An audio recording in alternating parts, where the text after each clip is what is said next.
ಇವತ್ತು ಕೇಂದ್ರದ ಭಾರೀ ಕೈಗಾರಿಕಾ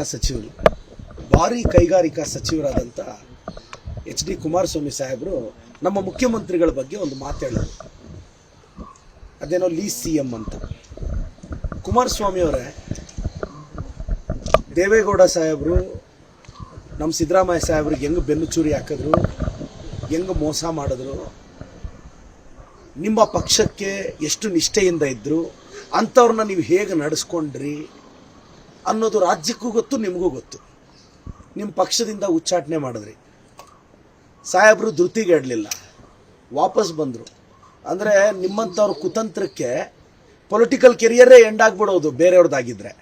ಆದರೆ ಸಿದ್ದರಾಮಯ್ಯ ಸಾಹೇಬ್ರಿಗೆ ಆ ಧೈರ್ಯ ಇತ್ತು, ನಿಮ್ಮನ್ನು ಮೆಟ್ಟಿ ನಿಲ್ಲೋ ಶಕ್ತಿ ಇತ್ತು. ವಾಪಸ್ ಬಂದರು, ಕಾಂಗ್ರೆಸ್ ಪಕ್ಷಕ್ಕೆ ಬಂದರು. ನಿಮ್ಮಲ್ಲಿದ್ದಾಗ ನಿಮ್ಮ ಜೊತೆ ನಿಷ್ಠೆಯಿಂದ ಇದ್ದರು. ಕಾಂಗ್ರೆಸ್ಸಿಗೆ ಬಂದಮೇಲೆ ಕಾಂಗ್ರೆಸ್ಸಲ್ಲಿ ನಿಷ್ಠೆಯಿಂದ ಇದ್ದಾರೆ. ಕಾಂಗ್ರೆಸ್ಸಿಗೆ ಬಂದಮೇಲೆ ಮುಖ್ಯಮಂತ್ರಿಗಳಾದರೂ ಇವತ್ತು ದೇವರಾಜ ಅರಸು ಅವರ ರೆಕಾರ್ಡ್ನ ಬ್ರೇಕ್ ಮಾಡಿದ್ದಾರೆ. ಇವತ್ತು ನಮ್ಮ ಸಿದ್ದರಾಮಯ್ಯ ಸಾಹೇಬರು ನಿಮ್ಮ ಥರ ಅಲ್ಲ ಕುಮಾರಸ್ವಾಮಿ ಅವರೇ. ಈಗೇನೋ ನಿಮ್ಮ ಹುಡುಗರೆಲ್ಲ ಅದೇನೋ ಡ್ಯಾಡಿ ಈಸ್ ಹೋಮ್ ಅಂತ ಟಾಕ್ಸಿಕ್ ಟೀಸರ್ ಲೈನ್ ಕೊಟ್ಟಿದ್ದಾರೆ. ನಾನು ನೋಡಿದೆ, ಡ್ಯಾಡಿ ಈಸ್ ಹೋಮು ಅದೇ ಕುಮಾರಸ್ವಾಮಿ ಅವ್ರ ಡ್ಯಾಡಿನ, ನಿಖಿಲ್ ಕುಮಾರಸ್ವಾಮಿ ಅವ್ರ ಡ್ಯಾಡಿನ ಅನ್ನೋದು ಒಂದು ಕ್ಲಾರಿಟಿ ಕೊಡಬೇಕು JDS ಟೀಮ್ ಅವರು. ಕುಮಾರಸ್ವಾಮಿ ಅವ್ರ ಡ್ಯಾಡಿ ಅಂದರೆ ಅದು ದೇವೇಗೌಡ ಸಾಹೇಬರು CM ರೇಸಿಗೆ ಬರ್ತಾರೆ. ನಿಖಿಲ್ ಕುಮಾರಸ್ವಾಮಿ ಅವ್ರ ಡ್ಯಾಡಿ ಅಂದರೆ ಕುಮಾರಸ್ವಾಮಿ ಸಾಹೇಬರು ರೇಸಿಗೆ ಬರ್ತಾರೆ. ಮತ್ತು ನನಗೆ ಇನ್ನೊಂದು ಡೌಟ್ ಬಂತು, ಅದೇ daddy is home with whom ಅಂತ, ಅದು ಕಾಂಗ್ರೆಸ್ಸಾ BJPನ? ನನ್ನ ಸ್ನೇಹಿತರೆಲ್ಲ ಹೇಳ್ತಾ ಇದ್ರು, ಗುರು ಯಾವಾಗ ಕಾಂಗ್ರೆಸ್ ಜೊತೆ ಬರ್ತಾರೋ ಗೊತ್ತಿಲ್ಲ ಕುಮಾರಣ್ಣ, ಗಟ್ಟಿಯಾಗಿ one day certainly will come back ಅಂತ. ಕುಮಾರಸ್ವಾಮಿ ಸರ್, ದೇವರಾಜ ಅರಸು ಅವರು ನಮ್ಮ ರಾಜ್ಯ ಕಂಡ ಅತಿ ದೊಡ್ಡ OBC ಲೀಡರ್. ಅದಾದಮೇಲೆ ಸಿದ್ದರಾಮಯ್ಯ ಸಾಹೇಬರು.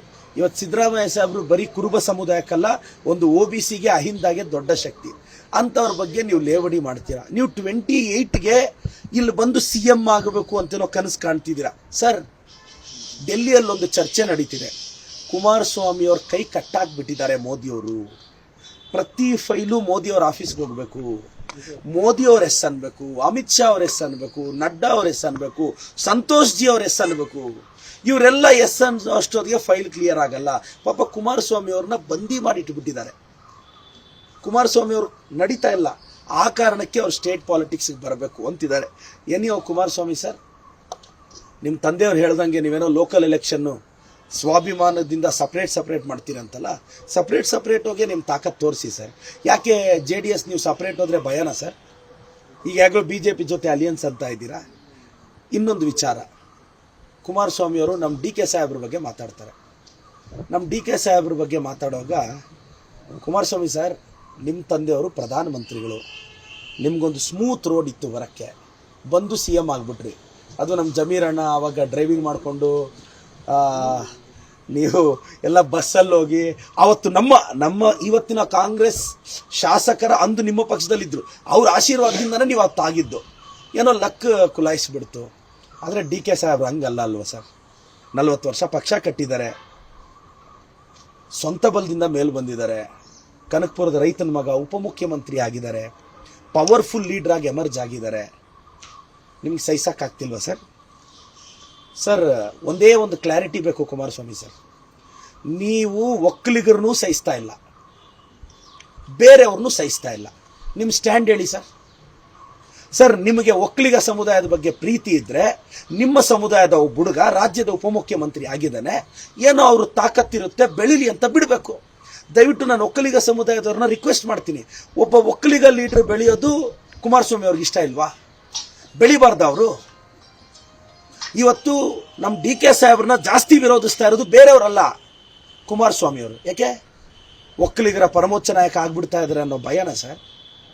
ಸರ್, ಒಕ್ಕಲಿಗರು ಕರ್ನಾಟಕದಲ್ಲಿ ಒಪ್ಪಿರೋದೇ ನಮ್ಮ DK ಸಾಹೇಬ್ರನ್ನ. ದಯವಿಟ್ಟು ನಂದೊಂದು ಕಾಳಜಿ sir, on behalf of DK Shivakumar ಸಾಹೇಬ್ರ ಪರವಾಗಿ.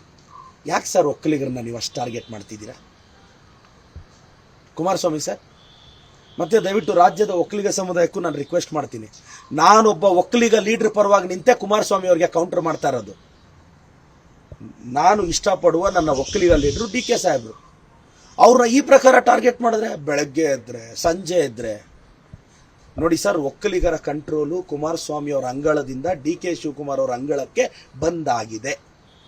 ಈ ಅಭದ್ರತೆಯಲ್ಲಿ ಅವ್ರು ಮಾತಾಡ್ತಿದ್ದಾರೆ. ಬಿಡಿ ಸರ್, ನಿಮ್ಮ ಕಮ್ಯುನಿಟಿ ಹುಡುಗ ಬೆಳೀಲಿ ಬಿಡಿ ಸರ್. ಬ್ಯಾಕ್ಗ್ರೌಂಡ್ ಇಲ್ಲದೆ ಬೆಂಗಳೂರವರೆಗೂ ಬಂದಿದ್ದಾರೆ. ಕನಕಪುರದ ಬಂಡೆಯಿಂದ ಬಂದು ಬೆಂಗಳೂರಲ್ಲಿ ಗಟ್ಟಿ ಬಂಡೆಯಾಗಿ ನಿಂತಿದ್ದಾರೆ. ಏನೋ ಅವ್ರು ಬೆಳೀತಾ ಇದ್ದಾರೆ, ಬಿಡಿ ಸರ್, ಬೆಳೀಲಿ ಅವರು. ಅವ್ರ ಪಾಡ್ಗೆ ಅವ್ರನ್ನ ಬಿಡಿ ಸರ್. ಯಾಕೆ ವಿನಾಕಾರಣ ಟಾರ್ಗೆಟ್ ಮಾಡ್ತೀರಾ? ನಿರ್ಭೀತ, ನಿಷ್ಪಕ್ಷಪಾತ, ವಿಶ್ವಾಸಾರ್ಹ ಸುದ್ದಿಗಳಿಗೆ ಮತ್ತೊಂದು ಹೆಸರಾಗಿರುವ ನ್ಯೂಸ್ 18 ಕನ್ನಡ ಈಗ ಆಪ್ನಲ್ಲೂ ಲಭ್ಯವಿದೆ. ದಯವಿಟ್ಟು ಇಲ್ಲಿರುವ QR ಕೋಡ್ ಸ್ಕ್ಯಾನ್ ಮಾಡಿಕೊಂಡು ಆಪ್ ಡೌನ್ಲೋಡ್ ಮಾಡೋದಕ್ಕೆ ಮರಿಬೇಡಿ. ನಿಮ್ಮ ಬೆಂಬಲ ಹೀಗೆ ಸದಾ ನಮ್ಮೊಂದಿಗಿರಲಿ.